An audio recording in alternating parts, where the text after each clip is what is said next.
Have you been watching the Republican and Democratic debates? We hear the words the candidates are saying, but what's their body language saying? You can glean a lot of insight into a person when you're able to read what's in their eyes, hand gestures, and posture. Body language expert Michael C.Anthony has written a book called Body Language Secrets: How to Read Minds by Reading Bodies. And Michael joins us now. Good to have you back. Good to be back. Thank you. It's always fun to get your insight on these debates because Yes. you watch them from a whole different set of eyes, don't you? People get nervous around me sometimes because they think I'm always studying them to see what's really happening. You are, aren't you? Well, yeah. Okay, well, let's get right into this because, right. you know, with the Republican debates, it seems like they're just attacking each other. I have noticed that, yeah, without actually attacking each other. So. At the end of it, I felt like I just watched Housewives of New Jersey. Yeah. It got crazy, and I needed to take a shower after the debate. Well, let's start off with Ted Cruz, and he often puts his hands together and makes this little praying gesture. What is that all about? When Ted is gesturing with his hands, he's bouncing up and down like this. This is called praying hands, and it is a close relative to what's called the steeple. The steeple is when we put all our fingers together like this. You'll see newscasters do this. You'll see Kevin O'Leary on Shark Tank does this all the time. This is the most important thing a person can do to show confidence. Oh. Right? So when your fingers are together like this, of course you're not going to walk around like this. Right. You're just going to come to it. You're going to pause. And this tells everybody, hey, I'm confident, I own the room, I am who I am. And praying hands is a very close relative of that. Do you think he's been coached to do this, or do you think this is just coming naturally? Some people it comes natural. I believe they've all been coached by now. Yes. Even though there's always cracks in the armor. Okay, well, let's take a look now at another shot. This one of Marco Rubio, and he tends to laugh during these things. Yeah, when the moderator asked Marco about why he suddenly attacked Trump so harshly, he tried to laugh it off. But then after he laughed it off, he quickly did what's called the head drop. Oh. When his head drop went boom like this, and then he answered the question.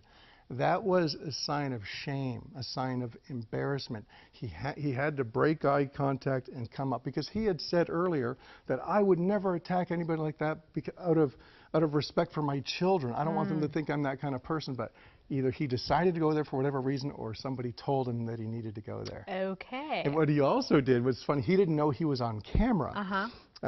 Because they went out to a wide shot, and his legs started going like this. He was trying to get rid of some nervous energy, and because the legs are the furthest part from our brain, body part from our brain, they're the hardest part to control. Oh, and I thought maybe he was just stretching out his calves. No, he would have maybe liked to walk away. I don't know what he was feeling. Getting rid of that nervous energy. Let's take a look at John Kasich.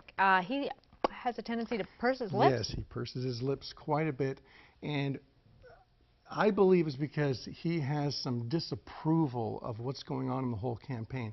When somebody will purse their lips, they're actually trying to hold in words that they want to get out, that he really can't communicate. So he has some more to say. Maybe I'm not getting the time that I should have in this debate. So you see a lot of that from Kasich. Next candidate up for analysis, Donald Trump tends to touch the mic. Donald Trump quite and a Donald. bit. He's been doing this from the beginning. I don't know why somebody doesn't tell him to stop, but Donald Trump always goes to the microphone to touch, and he's using this as a crutch. Right. Because anytime he has to come up with a thought, he'll even do this sometimes when he's celebrating, but especially when he's attacked. He goes to that microphone. Now, those are set for everybody. It's a custom height. Nobody else touches the mic at all, but Donald, especially when he's being attacked, has to go to that mic. That's a security blanket, maybe. It is a security blanket. Okay, that's interesting. I also noticed he closes his eyes a lot. He closes his eyes. Is that because he's thinking? When being attacked. He closes his eyes, and that's his way of saying, I'm shutting this out. I'm going to a happy place. I don't even want to look at you. I got it. All right. We should all try that. Okay, let's take a look at Hillary Clinton. She has a tendency to swing her arms. Hillary Clinton dodges, she moves her arms with the rhythm of what she's saying, which is actually a good thing to do. This is how you say, I'm really getting my point across. I want everybody to know that I'm confident. She's hammering it home. She's hammering it home all the way like this, along with the rhythm of her words. Okay. Yes. But what Hillary also does, when you watch the Republicans debate, when one person's attacking another, let's say you're attacking me right now, the Republicans won't even give the time of day. They'll They're just look looking away. in a whole other. But Hillary, if you've noticed, she just looks at Bernie with contempt.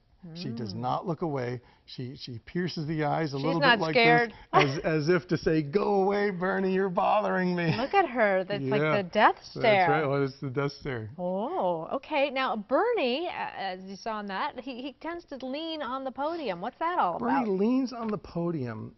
It's a self-soothing gesture, just like Donald touches the microphone. But he leans on the podium. Some people say he has to lean in order to stand. I don't know. But Bernie likes to lean on the podium, which he shouldn't do. People want to, even if it's at an unconscious level, they want to see their candidates stand firmly on their own 2 feet. To lean indirectly shows a sign of laziness. Okay. Bernie's also being condemned a little bit for pointing the finger too much when he talks. He goes along with the rhythm of his words as well, but pointing the finger, and when you point it at the audience, they feel like they're being scolded. I was always told in broadcasting school, never, when you're on television, do not point at the camera. That's right. Because people don't like to be pointed at. It brings you back to your childhood, right? You know, if a teacher was scolding you or a parent was scolding you, it sends you back a little bit, and you don't want to see that from a presidential candidate. It's pretty intriguing, very, very interesting. And for people at home who are thinking, okay, I've got a job interview today, is there something they should remember when they go? Yes, if you're going for a job interview, you want to make proper eye contact, beautiful posture, just like you have right here. Yep, the eye contact, the posture, and steeple. This shows sign of confidence. The easiest thing to do, steeple with the hands like this, but never, if you're at a table, never bring the hands to cover the face, because this shows that you're hiding something. All right, keep them down It's an here. intimidation tactic. Woo, Michael C. Anthony, thank you very much. Thank you so much. Jerry, over to you.